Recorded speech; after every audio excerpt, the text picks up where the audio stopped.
Hi, this is H.C. Bailey, and welcome back to Let's Play Final Fantasy IV. Today, we're going to put the frying pan of use on Yang in the Underworld.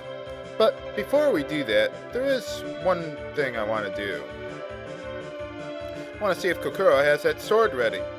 Now, for those of you who asked, a lot of people said, hey, why didn't you get the sword right away? It worked for me. Well, the reason for that is what triggers him finishing the sword is getting the magical ship. Once you do that, he has it ready. You don't even have to go to the moon or anything. It's done! The Holy Sword Excalibur! Yay! It's one of the best weapons in the game for Cecil. And it's also throwable, too. So let's equip that on him. Whoa! That almost doubles his attack power. It's far better than the Avenger, although it doesn't have the Berserk status ailment. I wish it did. But anyway, I want to equip the Ruby Ring for the Cave of the Sylphs, and the Aegis Shield, which will dramatically improve his magic defense as well. So that's everything we can do here for now. So now I'm going to be heading to the Cave of the Sylphs to use the frying pan of love on Yang. So I'm not going to show you that. I'm just going to meet you at that house. So I will see you there. Okay, I've made it to the House of the Sylphs, so let's hit Yang with a frying pan! Yay! I've always wanted to do that. Stop! Is that what a frying pan sounds like when you hit someone over the head with it? So, how you feeling, Yang? The sons of the prophet were valiant and bold, and quite unaccustomed to fear. But of all the most reckless, or so I am told, was Abdul Bulbul Amir. You sure you're okay? I've always loved that ditty, but I could never quite get the cadence right.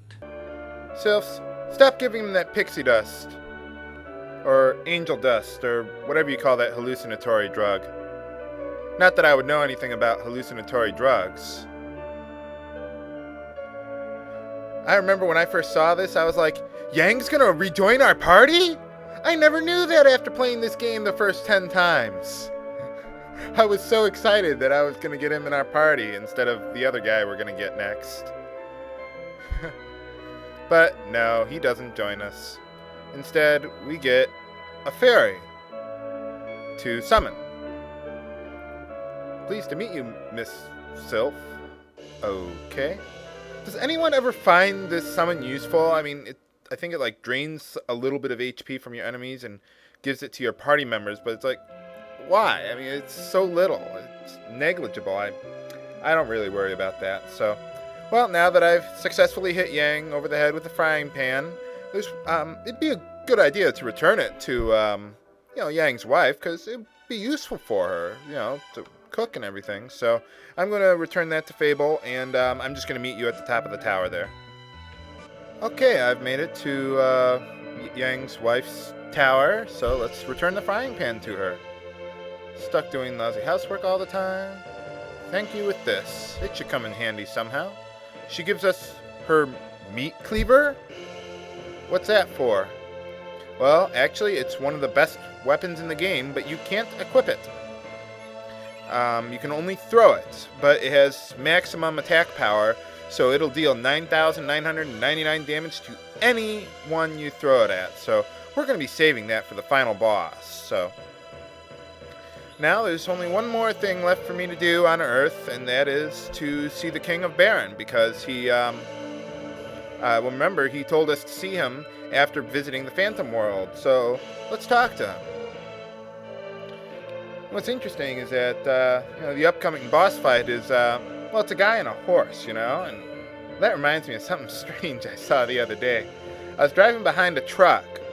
You know how, trucks, sometimes they have a sign on the back, like, caution, this truck makes wide turns, right? I mean, nothing out of the ordinary there. Well, this truck I was driving behind the other day had some bars on the back window. I mean, there was no window there, it was just the bars, right? And there was a sign next to it that was a little strange. It said, caution, horses. Horses, as in, giddy up, giddy up. I mean, that seems to beg some questions from me. I mean, one, why is a truck carrying a horse? I mean, is that really the safest way to transport one? I mean, I don't know. I don't know much about horses, but. And two, how can I be cautious behind a truck that is carrying a horse? I mean, what could possibly happen? I mean, the truck goes real fast over a speed bump, breaks a hinge on the door, and the horse comes flying out the back onto my windshield? No. The horse is going to take care of its business through the bars and the window. I mean, I don't know what the sign could possibly mean. I mean, maybe it's just there for liability reasons. I don't know. You came. And we're back. Yay! The look in your eyes is one of sadness. I was murdered, but he became the soul of a phantom beast. Well, how'd you pull that one off? The summoner can call me, but you must be tested. Great, now we have to fight our old father, or our former father, or our, whatever you call the guy who adopts you and becomes your father. I don't know much about adapting. Now, Radia will want to use the Blue Fang because it will cast a very powerful lightning spell. Now, if you don't kill him fast enough, he will kill everyone. So, this is one reason why we have Lightning 3. Yay! Remember that book in the Phantom World Library said Odin was only defeated once when lightning struck his sword, so that's how you're supposed to know. Fight for Baron. No, the world! Now, does anyone really like this summon? I've heard a lot of people say it's like one of the most useful summons around. I don't get it.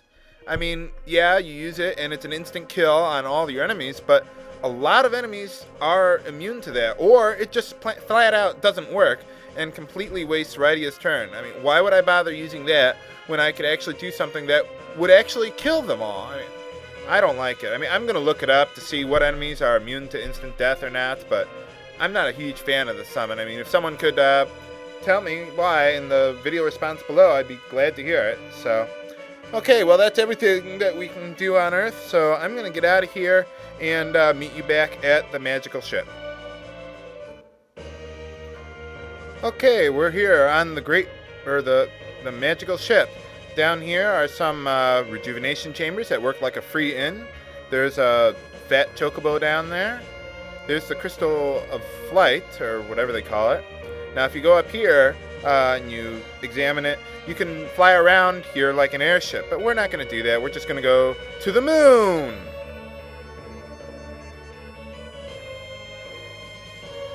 Who needs rockets when you have the Crystal of Flight?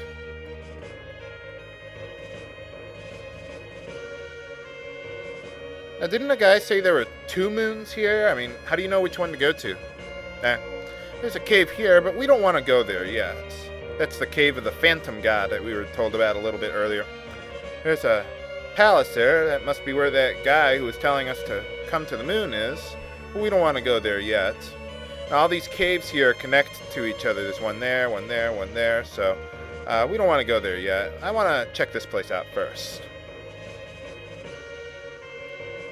Let's get out of here and check it out. What is this place? Where's that one? There it is. Now, all those guys say the same thing, except this guy, who sells some pretty useful stuff. Well, not really. I mean, he sells monster picture books for no reason. The flute allows you to summon a fat chocobo anywhere in the world. But let's get some elixirs, since that's all I'm really going to spend money on for the rest of the game. So let's talk to those guys up there. See what the hell this place is. Change your name? What do you mean? Well, you guys are naming ways, right? I mean, why they have naming ways on the moon, I do not know. Oh, they're the humming ways. Okay. Well, that would explain why these guys are humming. Oh, there is a naming way here. Wow. There you go. There was one of our friends who built a ship and went to the blue planet.